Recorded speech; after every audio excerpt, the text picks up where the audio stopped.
Hello ఆయన మనం చూస్తుంది మొత్తం వరిసేను. ఈ వరిసేను మామూలుగా న్యాచురల్గా పండించినట్ట ఇంతవరకు కూడా ఒక్కసారి కూడా మందు కొట్టలేడు.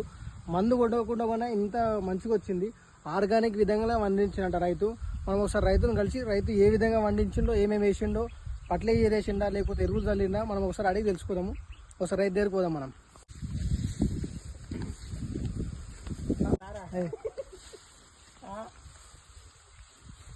అన్నా నమస్కారం అన్న. నమస్కారం. ఏం చేస్తున్నారు అక్కడ? ఇవి ఎలకలు పొక్కలు కొట్టినాయి. దీన్ని అవతల చేనే నీళ్ళు పోకుండా చేస్తుంది. అవతల చేను అయ్యింది, ఈ చేను కాలేందుకు అక్కడ మొత్తం మెత్తుతున్నారు అయితే నీళ్ళు పోకుండా. ఈ పంట చూసిన ఒకసారి చాలా బాగా అనిపించింది. మీరు ఎలా పండించారు, ఎట్లా దీన్ని పట్టేజర్ వాడిరా, ఏం వాడారు మీరు?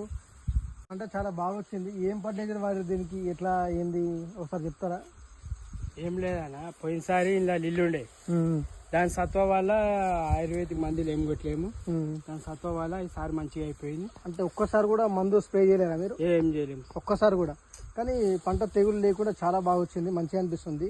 తెగుళ్ళు అయితే 1% కూడా లేవు ఇంట్లో. ఇంత న్యాచురల్గా అంటే సామాన్యంగా పండది.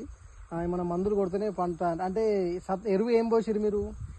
ఎరువు అంటే అప్పుడు ఉన్నప్పుడు పెంటెరువు పోసినాం. పెంటెరువు పోసినాము, దాని సత్వ వల్లనే ఇక మందులు ఏం కొట్టలేము. మంచిగా వచ్చింది.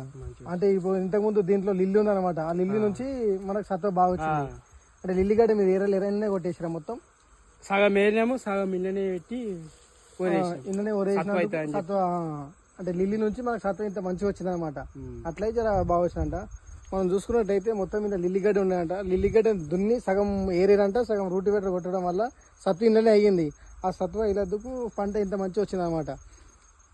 అది పెడితే ఇది పతనే అయిపోతుంది. సత్వ పెరుగుతుంది మళ్ళీ.